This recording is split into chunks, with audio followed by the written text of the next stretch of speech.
बिस्मिल्लाहिर्रहमानिर्रहीम।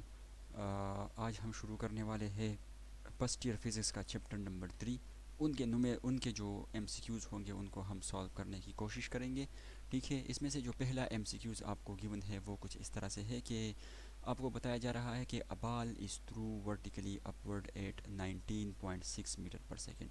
एक बॉल है जिसको जो है वर्टिकली थ्रू किया जा रहा है, सही है। और कितने वेलोसिटी के साथ? ये इनिशियल वेलोसिटी आपकी हो गई है और इनिशियल वेलोसिटी कितनी है? 19.6 metre. For its complete trip, उसका जो कंप्लीट ट्रिप, अगर उसका कंप्लीट ट्रिप मुकम्मल होता है, कंप्लीट ट्रिप का मतलब ये है कि आपके पास लेट सपोज एक बॉल है, ठीक है, और आपने इसको क्या कर दिया है? वर्टिकली थ्रू कर दिया है, सही है, कुछ इस डायरेक्शन में, सही है, ये वर्टिकल डायरेक्शन है। तो आपने कुछ इस तरह से इस बॉल को क्या कर दिया है? यहाँ से इनिशियली एक बॉल है और आपने इसको वर्टिकली थ्रू कर दिया है। कितने वेलोसिटी के साथ? आपके पास ये हो जाएगा वी आई जो होगा ये हो जाएगा आपके पास 19.6 मीटर पर सेकंड से, ठीक है। तो इनिशियली अगर बॉल को आपने ऊपर थ्रू किया है तो जाहिर सी बात है बॉल ऊपर जाकर इस पोजीशन पर जब आएगा, टोटल हाइट पर जब आएगा, तो यहाँ पर बॉल जो है वो रुक जाएगा, सही है। और इसके बाद जो है वो बैकवर्ड जो है दोबारा से जो है बैकवर्ड आना शुरू हो जाएगा। लेट सपोज ये बॉल इस पोजीशन पर आया है, तो इस पोजीशन पर जो इसकी वेलोसिटी है जिसको हम कहेंगे वी एफ, ठीक है, और वो बराबर होगी आपके पास 0 मीटर पर सेकंड के, ठीक है। और यहीं से जो है वो बैकवर्ड जो है फिर से दोबारा से वो ज़मीन की तरफ जो होगा या सरफेस की तरफ जो होगा वो मूव करना शुरू कर देगा, सही है। तो ये आपके पास एक कंप्लीट ट्रिप हुआ, सही है। पहले जो है बॉल ऊपर गया, फिर ऊपर से जो है नीचे आया। तो सवाल में भी आपको यही बताया जा रहा है कि यहाँ पर वेलोसिटी के साथ, अगर इतनी वेलोसिटी के साथ आप किसी बॉल को ऊपर फेंकते हैं, ठीक है, तो वो जब अपना ट्रिप जो है वो कंप्लीट करेगा तो बताए इसकी जो एवरेज स्पीड है, ठीक है, एवरेज स्पीड जो है वो क्या होगी? आपने इसको एवरेज स्पीड बताना है, ठीक है। आपको पता है कि एवरेज स्पीड जो हमारे पास है, या हम इसको कह सकते हैं एवरेज वेलोसिटी, ठीक है। एवरेज स्पीड या एवरेज वेलोसिटी जो है हमारे पास वो बराबर होता है जो है एवरेज, इसके साथ में एवरेज लिखूँगा, ठीक है। और ये बराबर होता है हमारे पास ये टोटल डिस्टेंस, ठीक है, टोटल टोटल डिस्टेंस, या आप डिस्प्लेसमेंट भी कह सकते हो, चलो सही है। टोटल डिस्प्लेसमेंट या डिस्टेंस आप लिखो, सही है, displacement, total displacement divided by total time, ठीक है। आप इसको जब टोटल टाइम से डिवाइड कर देंगे, ठीक है, तो आपके पास ये एवरेज वेलोसिटी होता है, सही है। Total time, total time. तो आप इस फार्मूले से भी जो है इस वेलोसिटी को फाइंड आउट कर सकते हैं, लेकिन इससे काफ़ी मुश्किल होगा, सही है। पहले आपको टोटल डिस्टेंस जो है वो फाइंड करना होगा, पहले यहाँ से लेकर यहाँ तक का डिस्टेंस जो है फाइंड करना होगा, सही है। First equation of second equation of motion आप लगाएंगे तो यहाँ से लेकर यहाँ तक का डिस्टेंस फाइंड करना होगा, ठीक है। फिर जब ये डिस्टेंस फाइंड हो जाएगा, ठीक है, तो आपने क्या करना होगा? फिर उस डिस्टेंस को 2 के साथ मल्टीप्लाई करना होगा, क्योंकि कंप्लीट ट्रिप के लिए एक डिस्टेंस ये हो जाएगा और एक डिस्टेंस ये हो जाएगा, सही है। इसके इसके अलावा जो है आप अगर वेलोसिटी फाइंड करना चाहते हैं एवरेज इसकी, सही है, तो टोटल डिस्प्लेसमेंट, फिर टोटल टाइम जो है आपको कैलकुलेट करना होगा। तो इस पॉइंट से लेकर इस पॉइंट तक जितना टाइम वो आपके पास लेगा, तो आप इसको कैलकुलेट करेंगे, फिर उसको 2 के साथ मल्टीप्लाई करेंगे, तो आपके पास टोटल टाइम आ जाएगा। और फिर आप जो इन दोनों क्वांटिटीज़ को यहाँ पर पुट करके आप आंसर निकाल सकते हैं। वो बड़ा लेंथी तरीका है, ठीक है। मैं आपको एक शॉर्टकट बता देता हूँ। देखो, अगर हम आपको कुछ नंबर्स दिए गए हो, लेट सपोज आपको दिए गए हो 2 + 3, ठीक है, या प्लस नहीं, सॉरी, यहाँ पर प्लस नहीं है, 2 2 दिया गया हो, सही है, 3 दिया गया हो, 4 दिया गया हो, और आपसे पूछा जाए कि आप इस नंबर की मुझे एवरेज बताएं, एवरेज बताएं, सही है। तो एवरेज आप किस तरह निकालेंगे? आप सिंपल से क्या कर देंगे? इन तमाम नंबर्स को प्लस कर देंगे, ठीक है। आप लिखेंगे 2 + 3 + 4, और डिवाइडेड बाय कितने नंबर है? 1 2 3। आप इसको 3 पे डिवाइड कर देंगे तो आपके पास जो होगा यहाँ पर इसका एवरेज निकल आएगा, ठीक है। तो मैं लिख लेता हूँ, सही है, कि यहाँ पर आपके पास एवरेज जो है वो निकल आएगा, सही है। तो इसी कंसेप्ट को यूज़ करते हुए हम यहाँ पर एवरेज वेलोसिटी निकालेंगे, क्योंकि एमसीक्यूज़ में टाइम जो है वो बहुत कम होता है आपके पास, और आपने क्विकली जो है ना इसको पिकअप करना होता है। ठीक है, तो आप देख सकते हैं कि यहाँ पर वेलोसिटी हमारे पास दो वेलोसिटीज़ आ रही है, एक फाइनल वेलोसिटी आ रही है, सही है, और एक आपके पास जो है इनिशियल वेलोसिटी आ रही है। ठीक है, तो ये भी दो वेलोसिटी है। क्या हम इसके एवरेज को इस तरीके से नहीं निकाल सकते हैं? जी बिल्कुल हम निकाल सकते हैं। तो हम क्या करेंगे, सिंपल हम जो है यहाँ पर लिखेंगे कि एवरेज वेलोसिटी जो होगी आपके पास, वेलोसिटी एवरेज, ठीक है, ये बराबर हो जाएगी आपके पास वी एफ प्लस वी आई। सही है, दो वेलोसिटीज़ है और इसको हम दो पर ही डिवाइड कर देंगे तो ये इसका क्या हो जाएगा, एवरेज हो जाएगा। सही है, तो आपके पास फाइनल वेलोसिटी कितनी थी, यहाँ पर आप देख सकते हैं कि फाइनल वेलोसिटी जो है आपके पास जब बॉल ऊपर की जानिब आएगा, जाहिर सी बात है फाइनल वेलोसिटी जो है वो ज़ीरो हो जाएगी। तो आप यहाँ पुट कर सकते हैं ज़ीरो। ठीक है, और प्लस में आपके पास जो इनिशियल वेलोसिटी है वो आपने दी है 19.6 मीटर, तो ये हो जाएगा 19.6 मीटर पर सेकेंड। सही है, मीटर पर सेकेंड। सही है, और आप डिवाइड कर देंगे इसको सिंपल टू पे, तो आपके पास जो एवरेज वेलोसिटी होगी, ठीक है, एवरेज वेलोसिटी होगी वो आपके पास आ जाएगी 19.6 डिवाइडेड बाई टू। आप इसको टू पर डिवाइड कर देंगे तो आपके पास क्या आएगा, चले मैं इसको कर देता हूँ। ठीक है, तो ये आपके पास आएगा, अल्लाह आपका भला करे, अगर आप इसको करेंगे 19.6, ठीक है, और आप इसको डिवाइड कर देंगे टू पे, तो ये आपके पास आएगा 9.8। ठीक है, क्या आएगा आपके पास, आएगा 9.8 मीटर पर सेकेंड, ये इसका एवरेज आया। तो अब देखें कि ऑप्शंस में क्या है, 9.8 गिवन है या नहीं गिवन है, तो आप देख सकते हैं कि ऑप्शन बी में जो है आपके पास 9.8 मीटर पर सेकेंड गिवन है, तो यही इसका करेक्ट आंसर होगा। तो चलिए एमसीक्यूज़ नंबर टू की तरफ देखते हैं कि एमसीक्यूज़ नंबर टू का क्या मतलब है। ठीक है, आप एमसीक्यूज़ नंबर टू की तरफ अगर देखेंगे तो एमसीक्यूज़ नंबर टू में आपको ये बताया जा रहा है, if you threw a ball downward, अगर आप बॉल को जो है डाउनवर्ड जो है थ्रू करते हैं, इसका मतलब है कि आप किसी ऊंची जगह पर खड़े हैं। ठीक है, if you threw a ball downward then its acceleration immediately after leaving your hand. सही है, जब आप उसको डाउनवर्ड किसी भी ऑब्जेक्ट को या किसी बॉल को जब थ्रू करेंगे तो क्या होगा, उसका एक्सेलरेशन जब वो आपके हाथ से निकल जाएगा। अज्यूम नो एयर रेजिस्टेंस, यहाँ पर एयर रेजिस्टेंस जो है वो आपके पास नहीं है, मतलब ये एक आइडियल केस है। ठीक है, तो जाहिर सी बात है, हमें पता है कि हमारे पास ग्रेविटी जो है 9.8 मीटर पर सेकंड स्क्वायर होती है, और ये एक कांस्टेंट है। ठीक है, कांस्टेंट ग्रेविटी होती है तमाम ऑब्जेक्ट्स पर, फ्री फॉलिंग जितनी भी बॉडीज़ होती है उन पर 9.8 मीटर पर सेकेंड्स की एक्सेलरेशन जो है वो एक्ट करती है। सही है, जब आपके पास कोई भी बॉल होगा, ठीक है, और लेट सपोज़ वो आप किसी सरफेस से या किसी चीज़ से जो है ना इसको नीचे डाउनवर्ड जो है ना आप इसको थ्रू करेंगे, तो जाहिर सी बात है यहाँ पर सिर्फ इस पर एक ही फोर्स एक्ट करेगा। सही है, और वो फोर्स जो होगा वो होगा ग्रेविटी, और वो कैसे एक्ट करेगा, वो डाउनवर्ड जो है इस पर एक्ट करेगा। सही है, इस डायरेक्शंस में जो है डाउनवर्ड इस पर एक्ट करेगा, और वो क्या फोर्स होगा, वो ग्रेविटी फोर्स होगा, और इसकी जो एक्सेलरेशन होगी वो कांस्टेंट एक्सेलरेशन होगी, 9.8 मीटर पर सेकंड के हिसाब से जो है ये एक्सेलरेट हो रहा होगा। ठीक है, तो इसमें जो सही ऑप्शंस है आपके पास ऑप्शंस ए है। एमसीक्यूज़ नंबर 3 में आपको बताया जा रहा है कि time rate of change of momentum जो है वो किसके बराबर है। ये आपने पढ़ा होगा कि हाँ, Newton second law in term of momentum. ठीक है, Newton second law in term of momentum आपने पढ़ा होगा कि जो rate of change of momentum हमारे पास होता है वो बराबर होता है किसके, वो बराबर होता है फोर्स के। चलिए मैं यहाँ पर थोड़ा सा दोबारा से आपको रिवाइंड करता चलूँ, थोड़ा सा ड्राइव करता चलूँ कि असल में होता क्या है। सही है, तो हमें पता है कि न्यूटन सेकंड लॉ जो है वो किसके बराबर है, वो बराबर है हमारे पास F is equal to M A के। ठीक है, F is equal to M A के बराबर होता है। सही है, एक्सेलरेशन किसके बराबर होता है, आपको भी पता है और मुझे भी पता है कि एक्सेलरेशन जो होता है वो बराबर होता है हमारे पास, ठीक है, वो बराबर होता है वी एफ माइनस वी आई। ठीक है, और डिवाइडेड बाई टी, मतलब चेंज इन वेलोसिटी टाइम के हिसाब से वेलोसिटी में कितना चेंज आ रहा है। अब जब आप इस m को मल्टीप्लाई करेंगे अंदर इसकी तरफ, ठीक है, इसके साथ मल्टीप्लाई कर देंगे तो आपके पास ये बनेगा कुछ इस तरह से कि f इज़ इक्वल टू आपके पास आ जाएगा एम वी आई। ठीक है, और यहाँ पर आ जाएगा आपके पास m, सही है, मास, और यहाँ पर हो जाएगा, सॉरी ये आपके पास होगा vf और ये हो जाएगा vi, सही है। और आप इसको डिवाइड कर देंगे सिंपली किस चीज़ पर, टाइम पर, टी पर, सही है। तो अब आप यहाँ देख सकते हैं कि ये हमारे पास क्या है, मोमेंटम किसके बराबर होता है, एम वी के बराबर होता है, यहाँ पर एम वी एफ है। तो इसका मतलब है कि ये आपके पास क्या है, फाइनल मोमेंटम है। और ये दूसरा टर्म जो है आपके पास ये क्या है, ये इनिशियल मोमेंटम है।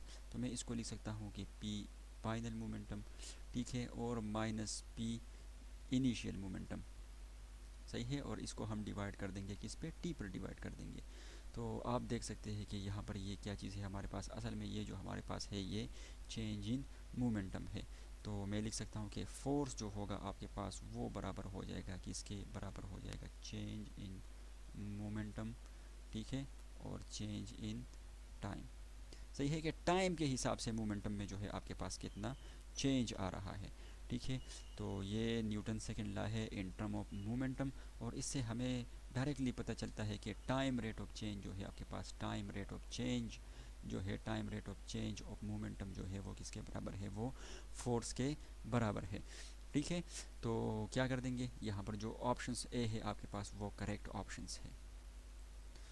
MCQs नंबर 4 में आपको बताया जा रहा है कि the area between the velocity time graph is numerically equal to velocity, displacement, acceleration और टाइम, सही है। तो आपसे पूछा जा रहा है कि आपके पास जो वेलोसिटी टाइम ग्राफ अगर होगा, सही है, तो वेलोसिटी टाइम ग्राफ का जो एरिया होगा, ठीक है, वेलोसिटी टाइम ग्राफ का जो एरिया होगा वो जो है न्यूमेरिकली किसके बराबर होगा, वो एरिया वेलोसिटी के बराबर होगा या डिस्प्लेसमेंट के बराबर होगा या फिर टाइम के बराबर होगा। तो पहले तो चले मैं थोड़ा सा लेट सपोज एक रफली एक कांस्टेंट वेलोसिटी का चले एक ग्राफ बना देते हैं, सही है, टाइम वेलोसिटी का, सही है। लेट सपोज ये मेरे पास क्या है, वाई एक्सिस है और ये मेरे पास क्या है, एक्स एक्सिस है, सही है। तो चले मैं इसको नाम भी दे देता हूँ, ये एक्स एक्सिस हुआ, ये आपके पास हुआ वाई एक्सिस, सही है। मैं यहाँ पर थोड़ा सा एरो भी ड्रॉ कर दूँ ताकि आपको आपकी विजुअलाइजेशन अच्छे तरीके से हो, ठीक है। लेट सपोज हमारे पास एक कांस्टेंट वेलोसिटी है, सही है। तो वेलोसिटी को हम कौन से अगर वेलोसिटी टाइम ग्राफ हमें प्लॉट करना है तो वेलोसिटी को हम वाई एक्सिस पर वेलोसिटी को ले लेंगे, ठीक है, और इसका यूनिट होता है मीटर पर सेकंड, ठीक है। और टाइम को जो है हम एक्स एक्सिस पर ले लेंगे और इसका जो यूनिट होता है वो होता है सेकंड, सही है। तो लेट सपोज हमारे पास कांस्टेंट वेलोसिटी है, सही है, मतलब टाइम के साथ जो है एक बॉडी है वो यूनिफॉर्म वेलोसिटी के साथ मूव कर रहा है, मतलब टाइम के साथ जो आपकी वेलोसिटी है वो चेंज नहीं हो रही, ठीक है। तो चले मैं इसको ड्रॉ करता हूँ। तो वो कुछ इस तरह से हमारे पास एक स्ट्रेट लाइन आएगा, क्या आएगा, एक स्ट्रेट लाइन आएगा, इसका कर्व क्या आएगा, एक स्ट्रेट लाइन आएगा। कि लेट सपोज हमारे पास जब टाइम ज़ीरो था तब वेलोसिटी जो है ना, लेट सपोज हमारे पास 5 मीटर पर सेकंड थी, ये लेट सपोज आप करें, सही है, 5 मीटर पर सेकंड थी। जब टाइम हमारे पास जो है ज़ीरो हुआ, जब टाइम 1 सेकंड हुआ, फिर टाइम 2 सेकंड हुआ, टाइम 3 सेकंड हुआ, वेलोसिटी तब भी हमारे पास 5 मीटर पर सेकंड ही थी। तो ये एक वेलोसिटी, ये एक कांस्टेंट वेलोसिटी या आप कह सकते हैं कि यूनिफॉर्म वेलोसिटी का ग्राफ हमारे पास आया है। अब इस ग्राफ के अंडर जो एरिया बनेगा, सही है, एरिया क्या बने, कौन सा बनेगा, ये देख सकते हैं आप। अगर मैं यहाँ से एक परपेंडिकुलर ड्रॉ कर दूंगा, सही है, इस एक्सिस पर, ठीक है, और यहाँ से एक परपेंडिकुलर ड्रॉ कर दूंगा इस एक्सिस पर, सही है। तो आपके पास बीच में ये एरिया बनेगा, क्या बनेगा, ये एरिया बनेगा। ये एरिया आपसे पूछा जा रहा है MCQs में कि ये किसके बराबर होगा, सही है।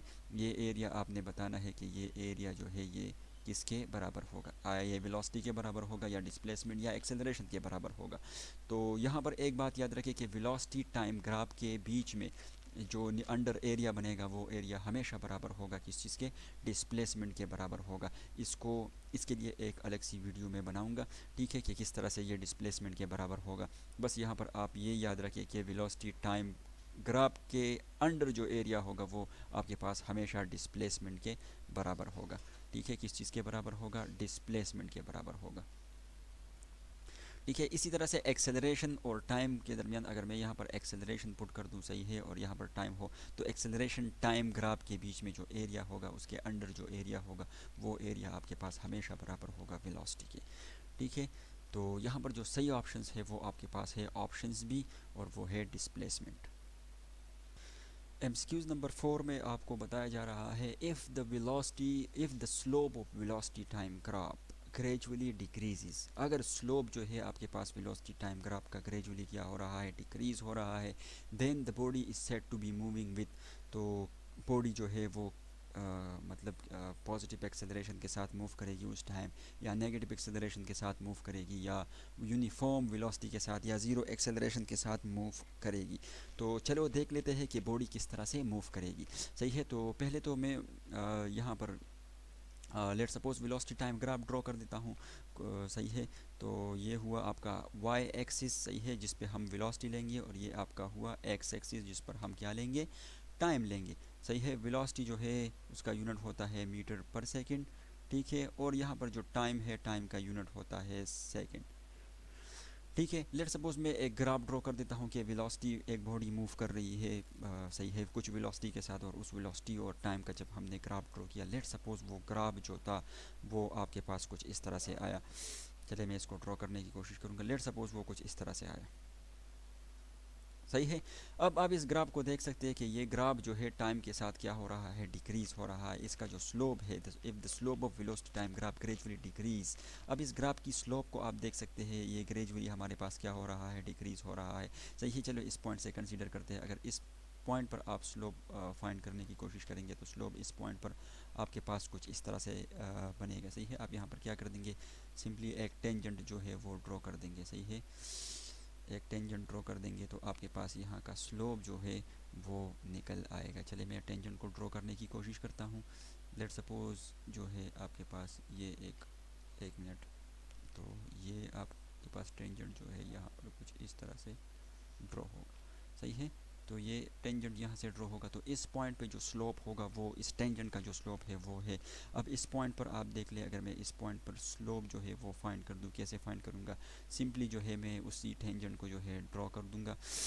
यहाँ पर मैं मुझे एक टेंजेंट जो है ड्रॉ करने की ज़रूरत है। सही है, तो ये एक टेंजेंट कुछ इस तरह से हो जाएगा। तो यहाँ पर स्लोप देख सकते हैं, ग्रेजुअली जो स्लोप है आपके पास वो क्या हो रहा है, डिक्रीज़ हो रहा है। सही है, स्लोप जो है वो क्या हो रहा है, डिक्रीज़ हो रहा है। सही है, तो आप यहाँ पर देख सकते हैं कि आपके पास वेलोसिटी जो है, वेलोसिटी क्या हो रही है जब स्लोप डिक्रीज, आप ग्राफ से भी देख सकते हैं कि वेलोसिटी आपके पास टाइम के हिसाब से क्या हो रही है, डिक्रीज़ हो रही है।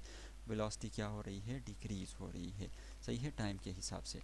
तो जब वेलोसिटी आपके पास डिक्रीज़ हो रही है तो एक्सेलरेशन जो है वो क्या होगा, वेलोसिटी क्या हो रही है, ये डिक्रीज़ हो रही है। सही है, जब वेलोसिटी डिक्रीज़ हो रही है तो एक्सेलरेशन आपके पास क्या होगा। देखो एक्सेलरेशन का डेफिनेशन है कि rate of change of velocity. जब वेलोसिटी आपके पास डिक्रीज़ हो रही है तो एक्सेलरेशन होगा, क्योंकि वेलोसिटी में जो है आपके पास चेंज आ रहा है, लेकिन एक्सेलरेशन जो होगा वो नेगेटिव एक्सेलरेशन होगा। सही है, तो इस केस में जो आपके पास एक्सेलरेशन होगा वो क्या होगा, वो नेगेटिव एक्सेलरेशन होगा। क्यों, क्योंकि आपके पास वेलोसिटी जो है वो ग्रेजुअली डिक्रीज़ हो रही है। सही है, तो सही ऑप्शंस जो यहाँ पर है वो है ऑप्शंस बी। एमसीक्यूज़ नंबर 6 इंतहाई आसान एमसीक्यूज़ है, और उसमें आपको बताया जा रहा है कि 7 kg जो है आपके पास bowling ball experience a net force of zero of 5.0 newton. What will be its acceleration, इसका एक्सेलरेशन क्या होगा। आपको मास दिया गया है और सिंपल आपको फोर्स दिया गया है, और आपको एक्सेलरेशन फाइंड आउट करना है। तो ये इंतहाई आसान है। आपको पता है कि न्यूटन सेकंड लॉ के मुताबिक हमारे पास एफ इज इक्वल टू जो है वो एम ए के बराबर होता है। मास दिया गया है और फोर्स आपको दिया गया है, और आपने एक्सेलरेशन फाइंड करना है, तो आप क्या कर देंगे, सिंपल आप इस फार्मूले से जो है फाइंड कर सकते हैं एक्सेलरेशन। सही है, जब मास को आप यहाँ पर शिफ्ट कर देंगे तो यहाँ पर ये डिवाइड हो जाएगा, और आपके पास जो फार्मूला आएगा वो आप इस फार्मूले से एक्सेलरेशन जो है वो फाइंड कर सकते हैं इजीली, आसान तरीके से। सही है, आप फोर्स की जगह जो है ना पाई फोर्स रखेंगे। सही है, इसको डिवाइड कर देंगे, मास कितना है, 7 है। सही है, तो आप इसको कैलकुलेट करें तो आपके पास आंसर जो है वो आएगा। ठीक है, अच्छा, एमसीक्यू नंबर 7 में आपसे पूछा जा रहा है कि SI unit of impulse, impulse का जो है एसआई यूनिट आपके पास क्या होगा। तो आपने एसआई सिस्टम में देखा होगा कि इम्पल्स जो होता है हमारे पास वो बराबर होता है किसके, वो बराबर होता है फोर्स के और मल्टीप्लाई बाय टाइम के। ठीक है, तो मुझे लिखने दो। सही है, कि इम्पल्स जो है आई वो आपके पास बराबर होगा किसके, बराबर होगा फोर्स के, और जो है आपके पास टाइम के बराबर होगा। ठीक ठीक है, टाइम जितना होगा। तो ये आपके पास क्या है, इम्पल्स है, इसी को तो हम इम्पल्स कहते हैं। तो इम्पल्स इसके बराबर है, तो आप क्या करेंगे, फोर्स का यूनिट क्या है, एसआई आपके पास न्यूटन है, ठीक है, और जो टाइम का यूनिट है वो आपके पास क्या है, सेकंड है, सही है। तो इसलिए जो इसका एसआई यूनिट हुआ, इम्पल्स का जो एसआई यूनिट हुआ वो हुआ न्यूटन सेकंड। तो ये ऑप्शन आपके पास करेक्ट है। एमसीक्यूज़ नंबर 8 में आपको बताया जा रहा है कि a ball with original momentum 4, सही है, बस ये 4 है, 4.04 एक मतलब है, ठीक है, 4 kg, अच्छा इसका यूनिट लिखा गया है, सही है, 4 kg मीटर पर second, hit a wall and bounce straight back without losing any kinetic energy, the change in momentum of the ball is, तो चेंज इन मोमेंटम जो होगी बॉल में वो कितनी होगी, सही है। आपको बताया जा रहा है कि आपके पास लेट सपोज क्या है, एक जो है एक वॉल है, सही है, चलो मैं इसको ड्रॉ करने की कोशिश करूँगा, ठीक है, ये आपके पास क्या है, एक वॉल है, सही है, और एक जो आपके पास बॉल है, ठीक है, बॉल है, लेट सपोज ये एक जो है आपके पास क्या है, एक बॉल है, और इसका जो मोमेंटम है, इसका जो मोमेंटम है वो कितना है, वो है आपके पास 4, ठीक है, 4 है, 4 kg और मीटर पर सेकंड, ठीक है, मैं यूनिट नहीं लिखूँगा, सही है, बस 4 kg मीटर पर सेकंड जो है ये है, ठीक है। अब ये क्या करेगा, इस दीवार के साथ क्या हो जाएगा, टकरा जाएगा, सही है, इसके साथ इसकी कॉलिजन होगी और ये बाउंस होगा, bounce straight back without losing any kinetic energy, सही है। तो ये जो है आपके पास इसके साथ टकरा जाएगा और टकराने के बाद ये क्या हो जाएगा, बाउंस बैक हो जाएगा, ठीक है, और बाउंस बैक जो होगा स्ट्रेट बाउंस बैक होगा, सही है, यहाँ पर टकरा जाएगा, लेट सपोज मैं इसको यहाँ पर ड्रॉ करने की कोशिश करता हूँ, सही है, यहाँ पर टकरा जाएगा और इसके बाद जो है ये बाउंस बैक हो जाएगा, स्ट्रेट बाउंस बैक हो जाएगा, ठीक है, स्ट्रेट बाउंस बैक का मतलब ये है कि ये कुछ इस डायरेक्शन में वापस जो है बाउंस बैक हो जाएगा। अब देखिए हमारे पास कोलिजन दो तरीक़ों से होता है, एक होता है इलास्टिक और एक होता है नॉन इलास्टिक। तो ये इलास्टिक कोलिजन है क्योंकि यहाँ पर काइनेटिक एनर्जी भी आपको बताया जा रहा है कि ये क्या है, कंजर्व है, सही है, और मोमेंटम तो होगा ही होगा कंजर्व। तो ये जब बाउंस बैक होगा तो इसके मोमेंटम में जो चेंज है वो कितना चेंज होगा, वही चेंज जो है हमने मालूम करना है कि मोमेंटम में जो है कितना चेंज जो है आपके पास आएगा। काइनेटिक एनर्जी आपके पास कंजर्व है लेकिन हम देखेंगे कि क्या इसके मोमेंटम में कितना चेंज आ रहा है, सही है। तो कैसे करेंगे, हमें पता है कि चेंज इन मोमेंटम जो है वो हमारे पास बराबर है किसके, फाइनल मोमेंटम के, ठीक है, और इसके अलावा जो है इनिशियल मोमेंटम के, ठीक है। इनका अगर डिफरेंस आप ले लें तो आपके पास चेंज इन मोमेंटम आ जाएगा, सही है। अब आप यहाँ पर देख सकते हैं कि यहाँ पर सही है कि यहाँ पर आप देख सकते हैं कि ये आपके पास इनिशियल मोमेंटम जो है वो कितना है, पी आई, चलो मैं इसको पी आई का नाम दे देता हूँ। तो इनिशियल मोमेंटम आपके पास 4 kg मीटर पर सेकंड है, ठीक है, और जो है आपके पास फाइनल मोमेंटम कितना होगा वो हमें अभी पता नहीं है, ठीक है, कि फाइनल मोमेंटम कितना होगा। लेकिन मैं अगर इस फार्मूले को थोड़ा सा एक्सपेंड कर दूँ तो मैं इसको इस तरह से लिख सकता हूँ कि एम वी एफ, ठीक है, माइनस, ठीक है, और यहाँ पर एम वी आई, ठीक है, मैं लिख सकता हूँ, बिल्कुल जी मैं लिख सकता हूँ। अब देखिए मोमेंटम जो है वो आपके पास वेक्टर क्वांटिटी है, ठीक है, और और जो है आप यहाँ पर देख सकते हैं कि एक जो है आप यहाँ पर डायरेक्शन देखिए, इनिशियली जो है डायरेक्शन अगर इसको हम पॉजिटिव कंसीडर करते हैं तो फाइनल डायरेक्शन जो है वो इसके क्या है, अपोजिट है। तो इसलिए हम यहाँ पर नेगेटिव साइन जो है हमें लगाना होगा, ठीक है, क्योंकि इनके डायरेक्शन जो है दोनों का क्या है, अपोजिट है। फाइनल जो आपके पास मोमेंटम है वो इनिशियल मोमेंटम के क्या है, अपोजिट है। तो मैं इसको ब्रैकेट में भी बंद कर दूँगा, सही है। तो हम इसको अगर फर्दर लिखेंगे इस तरह से, दोनों माइनस टर्म है, ठीक है, जब दोनों माइनस टर्म है और इनकी वेलोसिटी जो है आपके पास कुछ ना कुछ होगी, सही है। लेट सपोज इनकी वेलोसिटी जो है इनिशियल और फाइनल वेलोसिटी दोनों क्या है, वी है। तो मैं इसको इस तरह से लिख सकता हूँ कि एम वी, ठीक है, और माइनस एम वी, सही। तो अब यहाँ से आप क्या करेंगे, अब यहाँ से क्या कर सकते हैं, देखो दोनों माइनस टर्म है, सही है, तो मैं लिख सकता हूँ कि -2mv, सही है, दोनों -2mv आपके पास आए। तो अब mv किस चीज़ के बराबर है, ये आपके पास मोमेंटम के बराबर है सिंपली। तो आप लिख सकते हैं 2 और mv की जगह आप लिख सकते हैं मोमेंटम, सही है। तो इस केस में, सिर्फ इस केस में आपके पास जो चेंज इन मोमेंटम है वो किसके बराबर आया, चेंज इन मोमेंटम जो है वो आपके पास बराबर आया -2p के बराबर आया। अब सिंपल है, आपको मोमेंटम दिया गया है, जो मोमेंटम है वो कितना है, वो है 4 kg मीटर पर सेकेंड। तो आप क्या कर देंगे, यहाँ पर 4 kg मीटर पर सेकेंड पुट कर दें, तो आपके पास चेंज इन मोमेंटम जो है वो बराबर हो जाएगा -2, और यहाँ पर जो है 4 है, सही है। तो अब जब इसको मल्टीप्लाई कर देंगे तो इसका आंसर आपके पास आएगा -8, ठीक है, -8 kg, ठीक है, और मीटर पर सेकेंड जो इसका यूनिट है। तो ये आपके पास जो है करेक्ट आंसर होगा, सही है।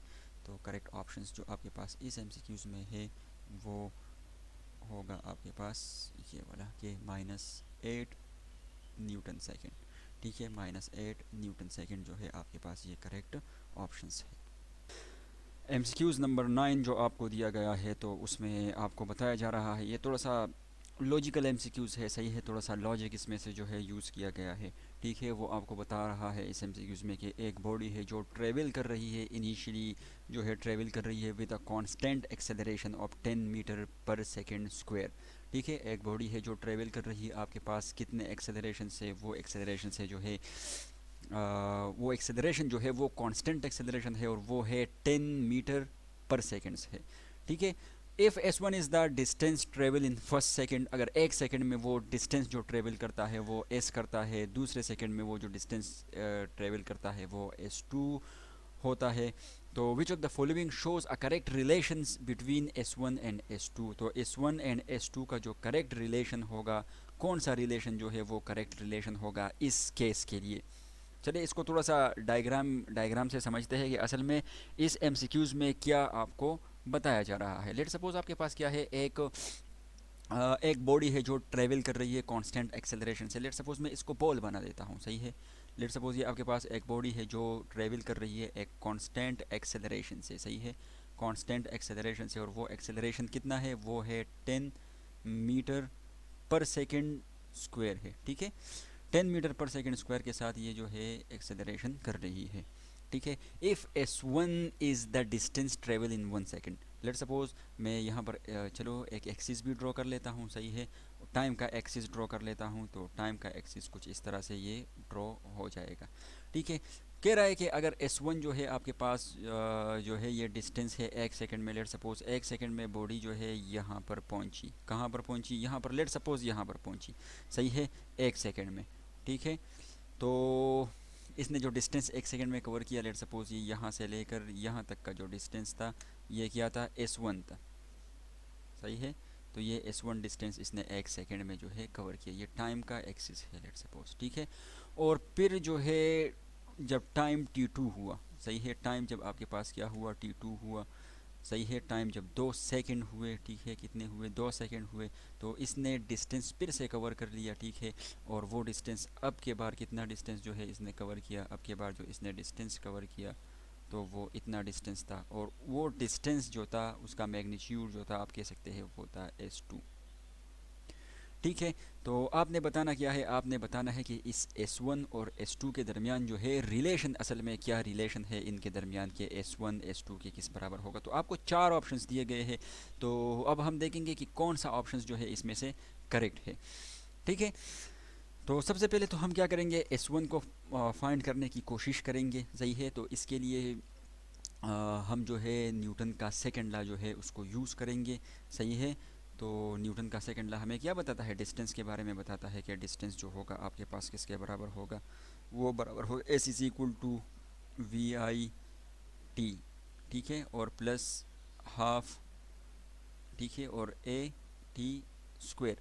ये आपके पास जो है सेकंड इक्वेशन है किस चीज़ का, Newton second equation of motion है, सही है। तो आप इससे इसको फाइंड कर सकते हैं, लेकिन ये थोड़ा सा मुश्किल हो जाएगा, सही है, आपके लिए। तो आप सिंपल जो है एक फार्मूला यूज़ करें, सही है। आप इससे भी फाइंड कर सकते हैं, इसमें से वैल्यू पुट करेंगे तो आपके पास s1 आएगा, फिर s2 आएगा, फिर दोनों को आप रिलेट कराएंगे, उससे एक रिलेशन निकालेंगे, सही है। तो चले एक काम करते हैं, इसके लिए एक फार्मूला है। इस इक्वेशन को अगर हम एक्सटेंड करें, सही है, तो इससे हम इस इक्वेशन से हम एक फार्मूला निकाल सकते हैं जिसको कहा जाता है डिस्टेंस ट्रेवल इन n सेकेंड। क्या कहा जाता है, इसको कहा जाता है डिस्टेंस ट्रेवल इन n सेकेंड। मैं लिख लेता हूँ, सही है, डिस्टेंस, ठीक है, travel in nth second, in nth second, सही है, nth सेकेंड, क्या nth सेकेंड में जो है कितना डिस्टेंस आपके पास ट्रेवल होगा। जब आप इस इक्वेशन को क्या करेंगे, थोड़ा सा और एक्सप्लोर करेंगे या थोड़ा और जो है इस पे आप काम करेंगे तो आपके पास ये इक्वेशन आ जाएगा कि nth सेकेंड में एस एन जो है आपके पास ये बराबर हो जाएगा किसके, वी आई टी के, ठीक है। और यहाँ पर आपके पास आ जाएगा प्लस, ठीक है, और ये हो जाएगा आपके पास हाफ, ठीक है, सॉरी मैं टू इसको लिख दूँ तो ये आपके पास हो जाएगा हाफ, ठीक है। और ये हो जाएगा आपके पास एक्सेलरेशन अपनी जगह पर आ जाएगा, और टी की जगह यहाँ पर जो है आपके पास आ जाएगा, अल्लाह आपका भला करे, अच्छा ये टी जो है यहाँ पर नहीं होगा, सही है, तो इस टी को मुझे रिमूव करना चाहिए, सही है। तो ये जो आपके पास टी होगा ये टी यहाँ पर नहीं होगा, सही है। तो यहाँ पर आपके पास क्या आएगा, यहाँ पर आपके पास आ जाएगा 2n, सही है, और -1, सही। तो ये एक फार्मूला है आपके पास किस चीज़ के लिए, डिस्टेंस ट्रेवल इन nth सेकेंड, सही है। तो आप इस फार्मूले को यूज़ करते हुए बड़े आसानी के साथ जो है इस तरह के MCQs को सॉल्व कर सकते हैं कि जिसमें से आपको दो डिस्टेंस दिया गए हो मुख्तलिफ टाइम के हिसाब से, और आपसे उन दो डिस्टेंस के रिलेशन के बारे में पूछा जा रहा हो, तो आप इसको यूज़ करके बड़े आसानी के साथ जो है आप निकाल सकते हैं। कैसे निकाल सकते हैं, कोई भी MCQs हो इससे रिलेटेड, अगर इसमें से कोई चेंज भी किया जाए तो आप इस फार्मूले को यूज़ करते हुए इससे निकाल सकते हैं, ठीक है। तो आपने क्या करना है, इस फार्मूले को याद रखना है, ठीक है। और ये आसान फार्मूला है, अगर आप सेकंड इक्वेशन लिखेंगे तो उससे आप इजीली इसको लिख सकते हैं। सिर्फ यहाँ से इसको टी को रिमूव करें और इस टी की जगह आप 2n-1 रखेंगे, सही है। n यही टी है हमारे पास, अब हम देखेंगे कि किस तरह से होंगे, सही है। तो अब ज़रा से आते हैं दोबारा से इस MCQs की तरफ, जिसमें आपको ये कहा जा रहा है कि S one is the distance travel in 1 second, S two is the distance travel in 2 second, ठीक है। और आपने क्या करना है, इसके दरमियान रिलेशन जो है फाइंड करना है। तो पहले हम S1 के लिए करेंगे, ठीक है। तो 4n is equal to S1 के लिए करेंगे तो जाहिर सी बात है हम लिखेंगे कि 4, यहाँ पर हमें S2 चाहिए, या चलो S1 के लिए पहले कर दे तो 4n इज़ इक्वल टू 1, सही है। अगर आप n इज़ इक्वल टू 1 के लिए करते हैं तो आपके पास ये S1 जो है ये बराबर आ जाएगा किसके, इनिशियल वेलोसिटी अगर आप देखेंगे यहाँ पर, तो यहाँ पर इनिशियल वेलोसिटी जो है वो क्या है, ज़ीरो है। इनिशियल वेलोसिटी क्या है, यहाँ पर आप देख सकते हो बॉडी जो इनिशियली है वो ज़ीरो है, इसको हम इनिशियल जो वेलोसिटी होगी इसको हम कंसिडर करेंगे ज़ीरो, ठीक है। और ये हो जाएगा आपके पास प्लस हाफ ए हो जाएगा, सही है। n कितना है, 1 है, तो 2 1 ज़ा 2, चले मैं लिख लेता हूँ, n1 हो गया और -1 हो गया, सही है। जब आप इससे निकालेंगे तो आपके पास बचेगा हाफ, ठीक है, ए। और यहाँ पर जो आपके पास होगा, अल्लाह आपका भला करे, ये 2 1 ज़ा 2 -1 करेंगे तो 1 आएगा आपके पास, मतलब S1 जो है वो इसके बराबर हो जाएगा, सही है। ये आपके पास क्या आया है, S1 आया है। आप चाहे तो यहाँ पर एक्सेलरेशन की वैल्यू भी पुट कर सकते हैं, लेकिन आपको रिलेशन फाइंड करना है तो एक्सेलरेशन वैल्यू पुट करने की ज़रूरत नहीं है, ठीक है। अब क्या करेंगे, अब हम करेंगे n2 के लिए, सही है। तो सिंपली हम n2 के लिए मैं यहाँ पर कर देता हूँ, ठीक है। तो 4n2, ठीक है, दूसरे डिस्टेंस के लिए अगर हम करेंगे तो 4n इज़ इक्वल टू 2, तो n2 के लिए क्या आ जाएगा आपके पास, S2 हो जाएगा, और ये बराबर आ जाएगा vi, चूँकि ज़ीरो है तो ये हो जाएगा हाफ, ठीक है। ए अपनी जगह पर आ जाएगा, और n2 है तो 2 जब 2 के साथ मल्टीप्लाई होगा तो यहाँ पर इससे क्या आ जाएगा, इससे आ जाएगा 4, सही है। और 4 से अगर आप एक को माइनस कर देंगे तो ये 3 बच जाएगा, ठीक है। तो मैं S2 को इस तरह से लिख सकता हूँ कि S2 बराबर है आपके पास हाफ, ठीक है, ए, और ये कितना बचेगा, ये आपके पास बचेगा 3, सही है। तो आप देख सकते हैं इसको अगर मैं इक्वेशन 1 का नाम दे दूँ,